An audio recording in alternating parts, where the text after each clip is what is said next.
Hey there, horror movie tea sippers. The following podcast episode will contain spoilers for the movie we are about to review. If you have not seen the movie and do not wish to have anything ruined prematurely, please do not continue to watch or listen until you have seen the movie. And welcome to the Horror Movie Tea Podcast.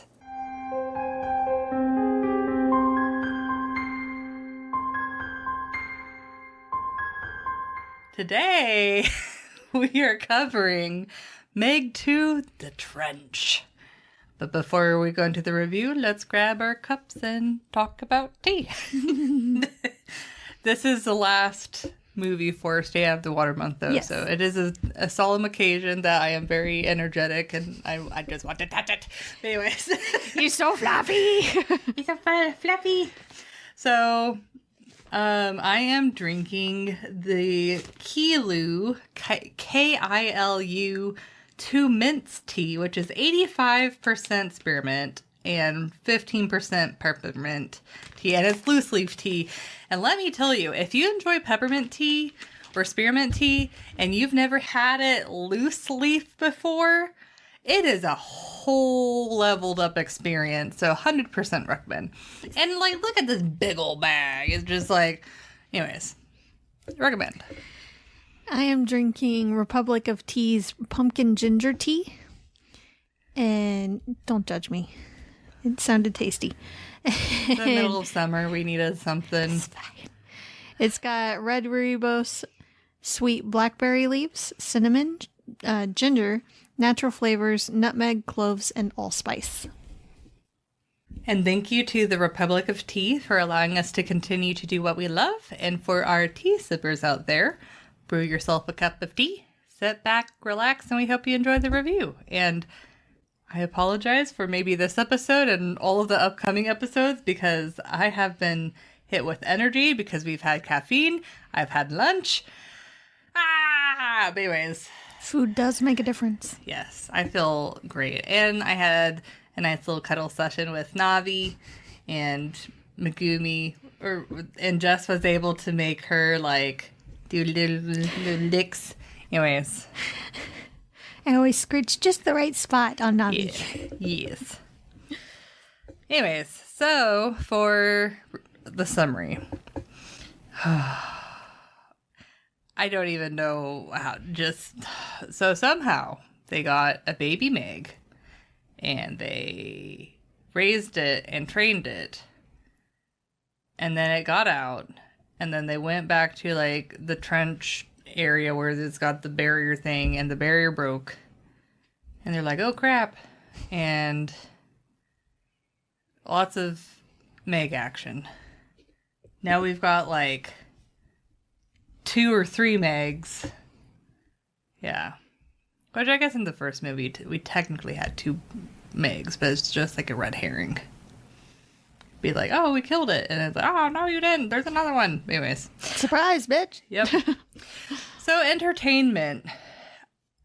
So, as someone who not only watched the first movie, but read the first book, I will say I was so disappointed that in the first one, they didn't have the scene that the book starts off with where a Meg comes and eats a T-Rex. I was just like, they are missing so many opportunities. How could they not have that? And I was just so tickled. She was upset that they added that scene to the second movie. Yeah.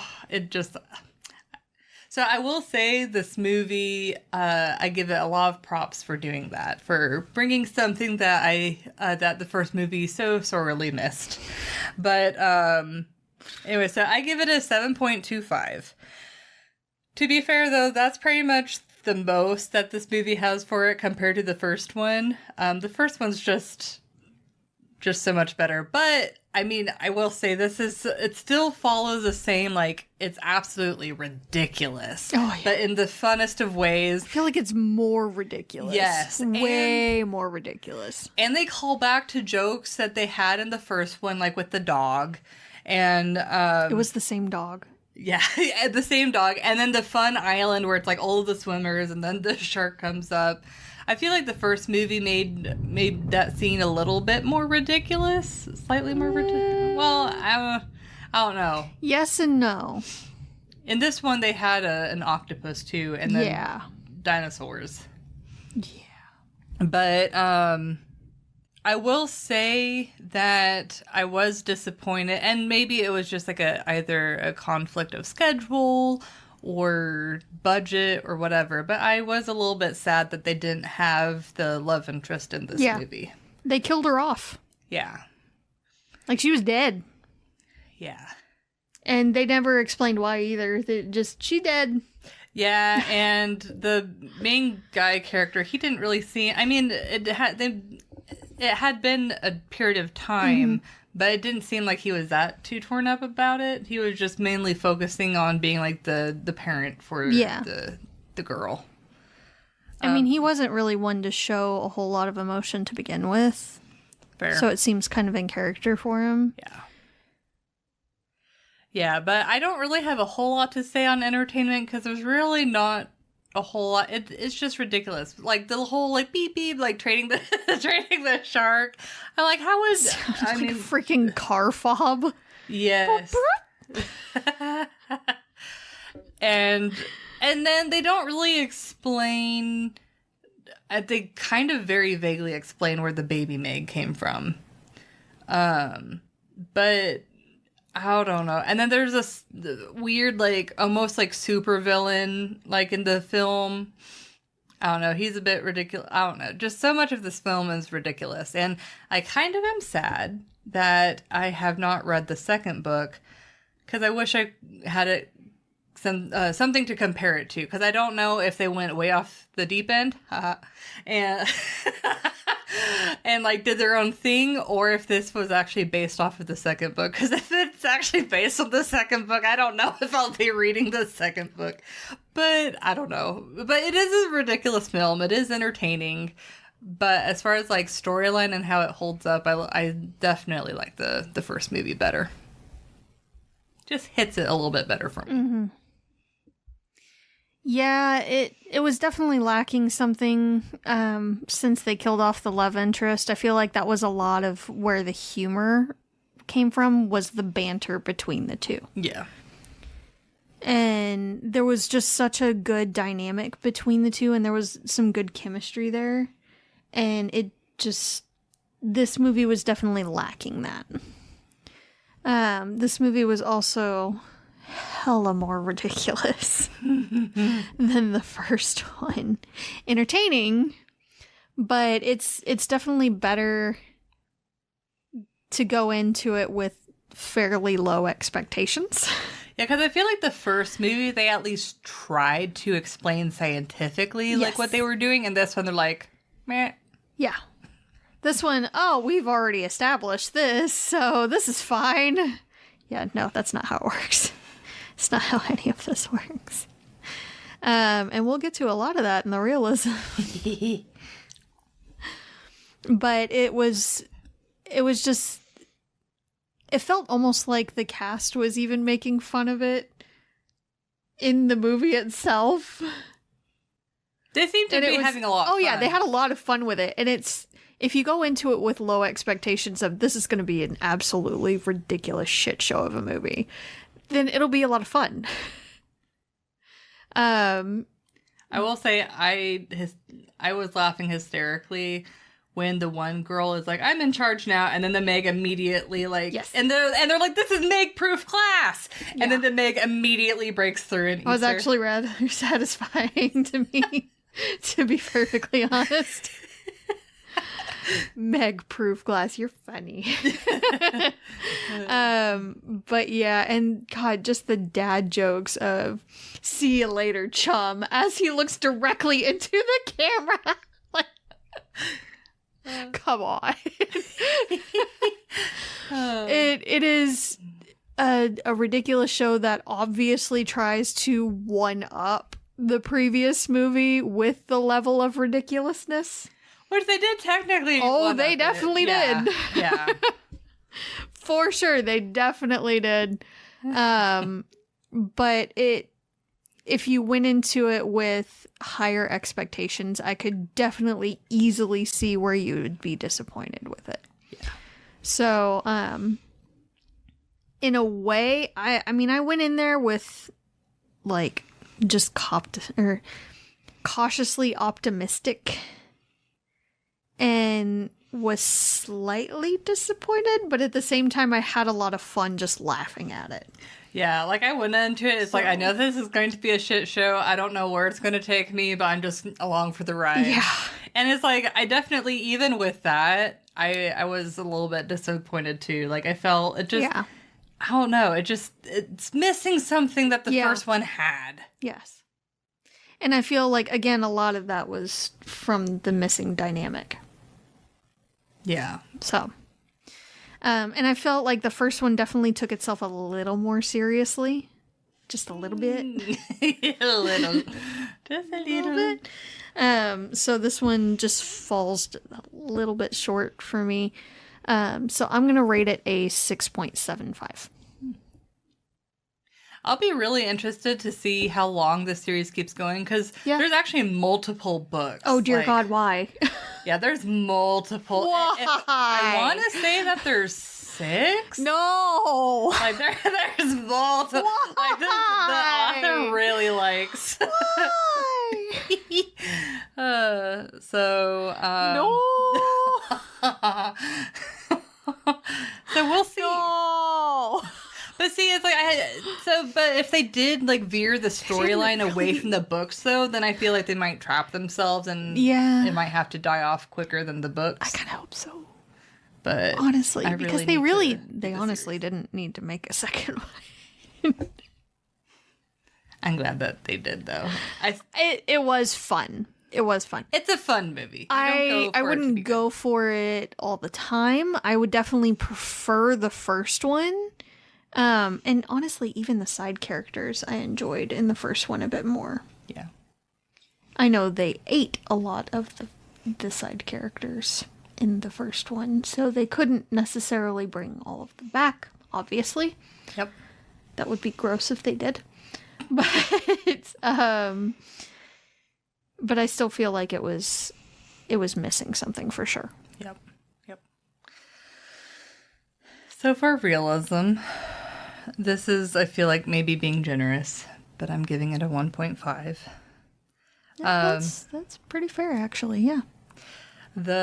I don't. It's like one of those things where it's like I started like writing notes for the movie and then I just like stopped. Yeah, and it's just like don't bother. I will say in the beginning when we need to have a list of character names to refer to, or flashcards or something.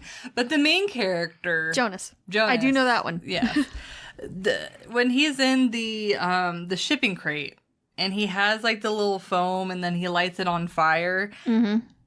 I don't know if the foam would get hot enough to be able to... It's a specific kind of foam. Yes. Okay. Yes, so that one is legitimate. Mm-hmm. Okay. Interesting. The more you know. Yeah. And I feel like the biggest plot hole in this movie is... Or maybe 2 big plot holes, but like... They had captured a baby Meg. And they didn't have more, like, barriers to keep it inside. I feel like the only reason why it hadn't gotten out sooner is it either hadn't gotten big enough or it just didn't have, like, the desire to, like, try. But the second it tried, it got through so easily. It didn't have the desire to. It didn't have a reason to. Yeah. But it wanted snoo. And so it left. But it got through so easily. And then that's the same with the Meg-proof glass. It's like, if it's Meg-proof glass, I'd assume some sort of structural engineer is creating this glass, understands, like, the maximum force of the Meg, and then having the glass be able to take over that maximum force. Like, you over-engineer typically. You have to with situations like that, but... It might have been Meg-proof at the time that it was created, but they underestimated how big the Meg was going to get. Potentially, yeah. That's very true. But yeah, I mean the glass. I mean, I just enjoyed that scene so much. I can't be too mad at it. But the whole It's very like satisfying. enclosure and breaking through the bars and all that. As I no, no. Yeah.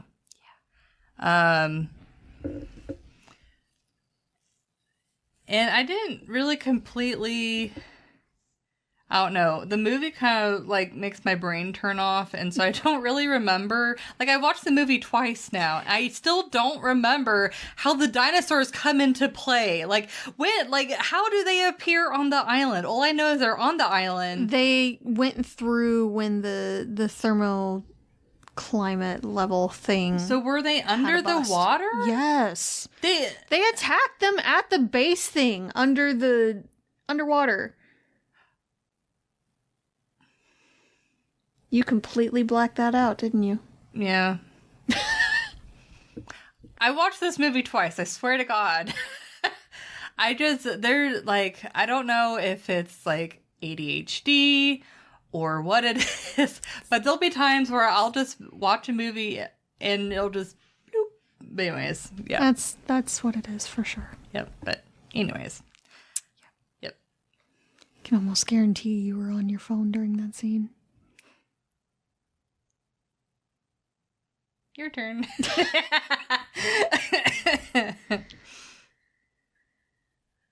So honestly, I feel like a 1 would be my rating. 1.5 is fairly accurate. It's just there are a couple other things that bug me.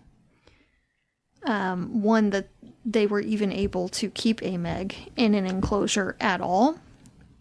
Considering we haven't successfully kept a great white in an enclosure for longer than, what was it, like a week or so? Yeah, but to be fair, those were like great whites in actual aquariums, while this was like I forgot what the term for it is, but it's a cage that's within a part of the ocean. Still, I don't feel like that would. How are they feeding it? How are they feeding it? That'd be so expensive to feed it. Yes. It's just completely illogical to think that they would be able to contain it at all. In any capacity. Like as a baby in the net, letting it go, but it's like it's still like it doesn't belong there. Yeah, no. It's gonna wreck the ecosystem completely. So that didn't make sense. Then they get down there and they discovered that there has somehow been a mining base completely set up down there and has been running for a good while. How did anyone have the technology or ability to get down there, for one? And two, if they've been down there in several dives before, like cataloging the area and exploring it and all, how did they never notice that things were being transported down there and that there was a base down there? Really, the entire time from when they went under the thermocline to just after really the rest of the movie, to be fair. But, like, after they leave the thermocline, at least, in the sub, is all just bullshit.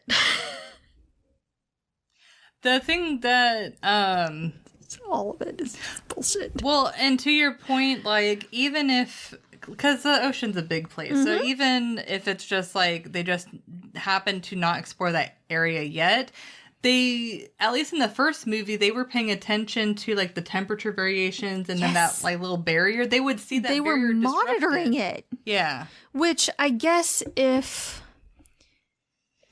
Jess was on duty, the chick that was eaten by the Meg, the inside person, if she was the one monitoring the thermocline, she could erase that data. Potentially, yeah. And cover for them, so I guess it's a bit of a stretch for sure. They'd have to keep in constant contact with her and let her know, hey, you need to take this shift because they're sending stuff up at this time. but just barely plausible there. Yeah. What did you think about Jonas doing the air pressure thing? No. Bullshit. 100% bullshit. He's at the ocean fucking floor. Bullshit. He'd freeze within seconds. The pressure would kill him pretty much instantly. No. Just all of it. Giant bullshit. No. No. Squished like a soda can. To that effect, the person that imploded, there wasn't enough blood in the water. There was like no blood in the water. That really bugged my husband and I when we saw it in the theater. There's not enough blood. It really did. Like, it'd be a lot more blood. But also the lizard things that you were wondering how they got on the island. Yeah. That were down in the ocean attacking them as they were trying to get to the base and away from the Megs. Oh. Now she remembers. I think. Yes.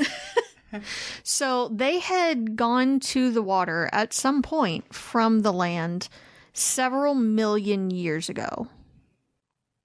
Like several million years ago. That's quite a bit of evolution that they should have didn't gone do. through. Yeah. Not at all. They're still completely unchanged, even though they've been living solely in the water the whole time. They looked like amphibians, which means they predominantly breathe air. They didn't have gills or anything. And even when they showed them later, they didn't have gills. Yeah. At least that I saw. I could have missed it, but I didn't see any gills. And I know, like, I just can picture someone mentioning this in the comments. So it's like, I know when there's not environmental pressure, there won't be any evolution, or not much change in evolution or in genetics. But in this scenario, there was a lot of environmental pressure because they're literally under the water. Yes. They didn't have gills. So And they either also all didn't of- have, like, fins. It was still clawed feet. Yeah, so they would have either died of suffocation or they would have Evolved. evolved to have gills or some sort of better mechanism. Yeah. Or fins at the minimum. At the minimum. Yeah. Gills, definitely. But, like, they could still have a water lung and regular lungs. I highly doubt it. Highly doubt it. But I could just barely believe it, if that's the way you want to go. But no. No. They're not going to be completely unchanged. Bullshit. They hopped on land like they had just... Yes. And then all of these creatures that have been living in this ridiculous pressure at the bottom of the ocean They're is somehow fine. completely fine up at the surface. And then even the baby Meg, it was like up, down, in the Yes! trench, and then back up, and yeah. Whole movie is bullshit. And then the guy ascending in the system that they use to transport stuff to the surface, like the ore and stuff to the surface. No. No. He would explode. The air in him would expand too fast, ascending that fast, and he would explode. No. No. Just no. Whole movie. Bullshit. So, overall, I think we can say as a consensus that's not as good as the first movie. It's not. It's funny. Yeah, It's funny. It's ridiculous fun. That's Yes. for sure. And I love all of the callbacks. Yes. To the first one. So It's not realistic at all. So please, please, please don't expect it to be. oh no, if But you're it is, expecting it fun. to be And realistic, we didn't even get into the shark kills. We didn't even get into those. So it's a whole boatload of ridiculousness, but at least it's fun. I can smell your tea from I here. know, isn't it? It's very Doesn't it like smell tasty? yes. But Well, thank you for joining us today, and let us know what you thought of the movie. If you'd like to recommend a movie, game, or tea, you can leave us a comment or join our Discord. And if you'd like to keep up to date with their content, you can find our link tree listed below. And if you'd like to support us monetarily, we have a Teespring and a PayPal, or we have our affiliate link with Republic of Tea available. It does not affect the price of the tea, it just allows us to continue to do what we love. And you can find all of the sites mentioned linked below. But until the next time, guys, stay safe and stay spoopy. Bye!